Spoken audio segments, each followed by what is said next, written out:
you doing today, sir? Pretty good. Right, a little Seinfeld reference. What? Curb. Oh wait, sorry. Yeah. That's Larry my bad. David, one of my favorites. Yeah, that's definitely my bad. I was going to make a joke about SNL and whether or not, if Bernie were to win, if he would become a regular for 4 years. No comment. I'm going to start with a few fun questions. What's your go-to karaoke song? Oh man, this question haunts me a lot. Lately, it's been "Fly Like an Eagle," strangely enough, and "Hungry Heart," Bruce Springsteen. That is a great song. Yeah, I could also do "In Excess," "Disappear." Could even throw in a little Phil Collins in there. So you're proficient. Yeah, I try. What do you collect, if anything? What do I collect? You go to like the mall, No, or you go to eBay. Like, what's the thing? I feel like I save online articles sometimes. Really, how do you save online articles? Well, I make a file on my iPhone or my iPad, and I put like sort of interesting interviews that I've read, or just certain articles that kind of fascinated me or I thought were interesting. I sometimes because I never know where I may use them, or whether it's something to reread for inspiration, or whether it's something I once in a while I dabble with a little bit of writing. So sometimes it helps to have a couple of things there in your pocket. Are you proficient with being on social media? I would say no. Because this could be a good place for you to put these articles that you like. Let people know what you are digging. I'm not.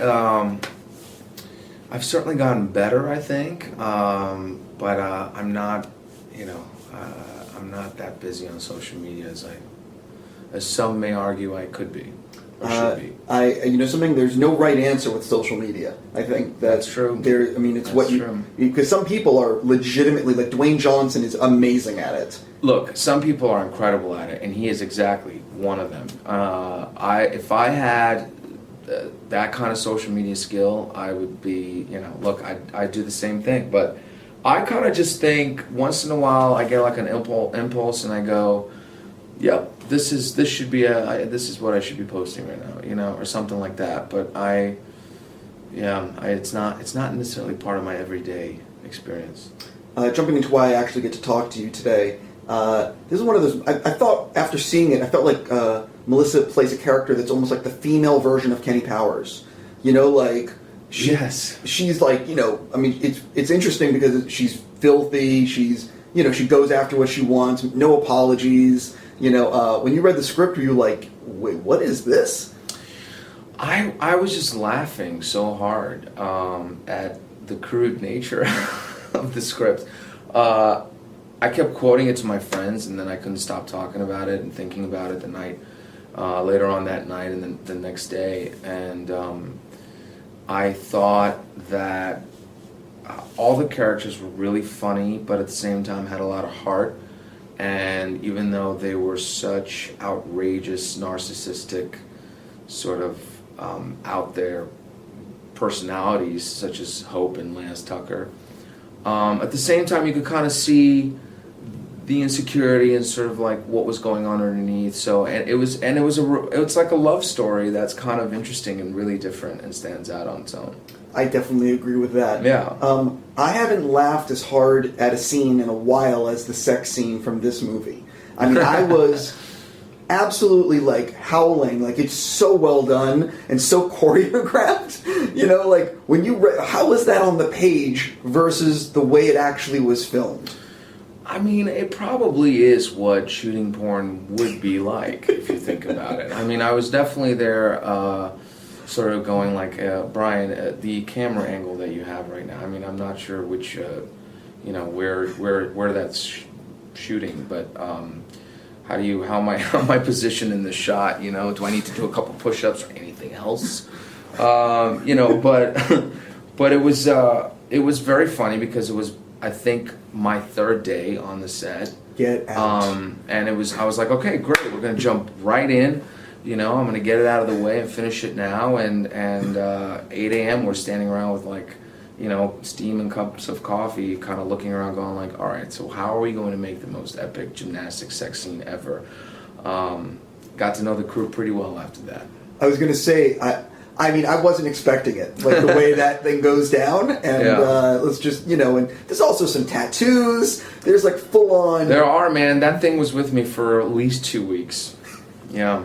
So every time I was, you know, every time I was at the gym, like going to the steam room, I had to wrap the towel like up to like my chest. So I wasn't that weird. So I wasn't that guy.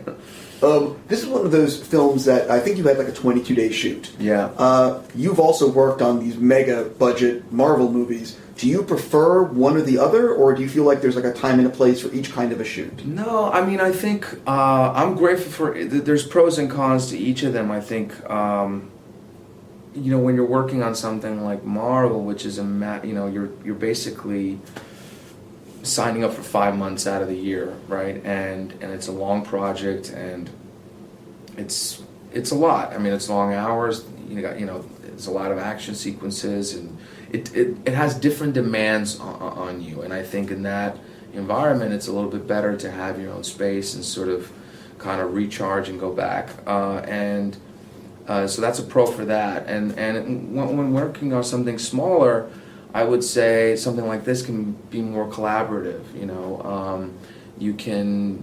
It's much more about like being on the set and kind of staying there with the crew and being in the trenches with the director and kind of like, you know, banging out the shot and figuring out what, you know, what everyone kind of sort of helps each other out, and sometimes because of that closeness, you can sort of develop trust in a different way. And we needed that kind of trust on this film because it's very heavily improv based. Yeah, that's the other thing I wanted there's a lot of stuff that made it into the movie that was not in the script, and a lot of that goes to Winston, Melissa's husband, Brian, who would come up with the most outrageous, you know, lines one after the other for each of the takes, and kind of would switch things up on me, which was awesome. And then, and then I tried to, you know, arm myself with all kinds of different possible things that I could be improvising about, you know, like what kind of, you know, like I had this thing that for some reason, like Lance really, really didn't want his lips to be chapped. So he would, you know, he was like an over, heavy like chap user, you know, if you will. Or the fact that he had like carry this backpack with him where he had like a protein pack and like one of those almond jars, you know, and like maybe Trump's like art of the deal, you know, just something there to have in between to pull out, you know, if he said to me, hey, we've got like 30 seconds before the shot picks up, like you're on the phone, what would you be talking about, you know? And that's a really cool sort of element of freedom that you have on these movies that sometimes you don't get to so much on something that's much more material oriented, such as a comic book.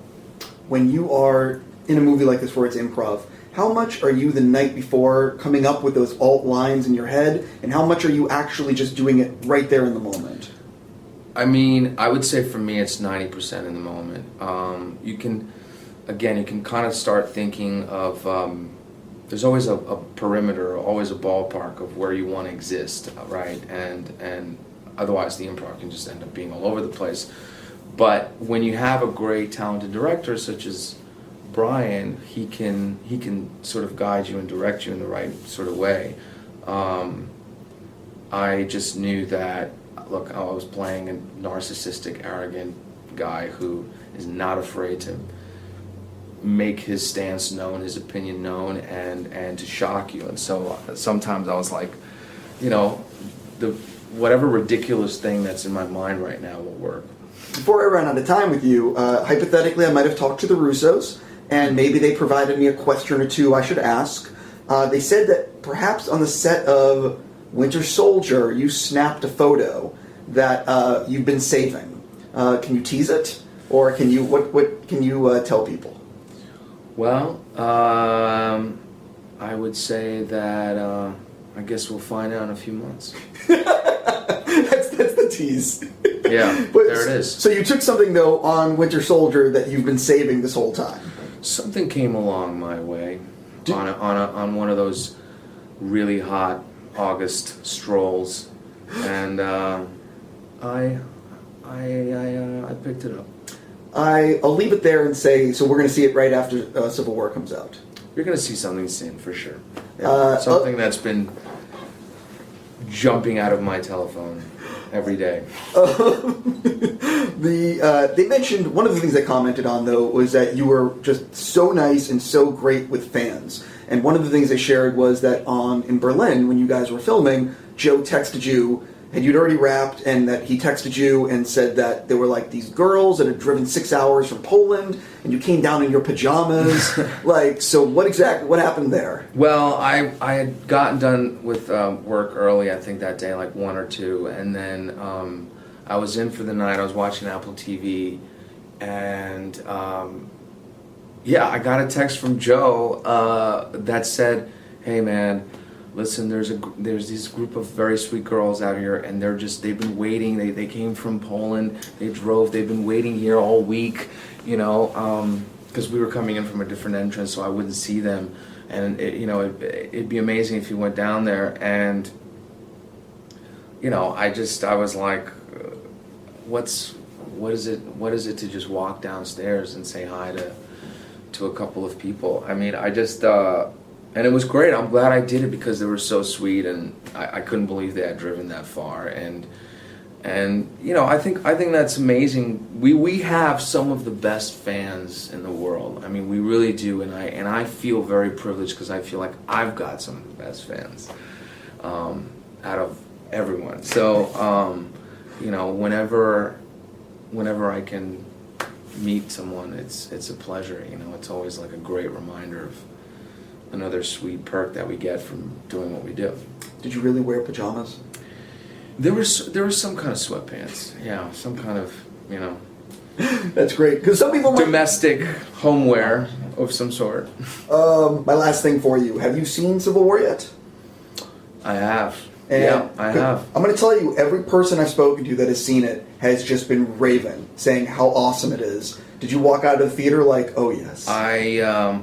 Well, I wasn't in a theater. I was in an office, and I mean, I sat there, and basically there was a bowl of candy and fruit and gum in front of me, and then there were a bunch of sparkling waters, and I basically sat on the edge of my couch the whole time like this, and I just ate through that entire bowl of candy as I was like overly stimulated with this movie, which is I think I'm so proud to be in it because everybody is fucking awesome in it.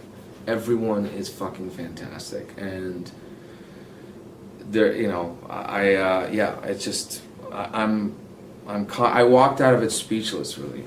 And I've worked on the movie, and I was there, and I was, but I walked out of there, and I had back pains. I mean, I was like, it was amazing. It's going to be a great experience. Yeah, I've heard that from everyone. Listen, congrats.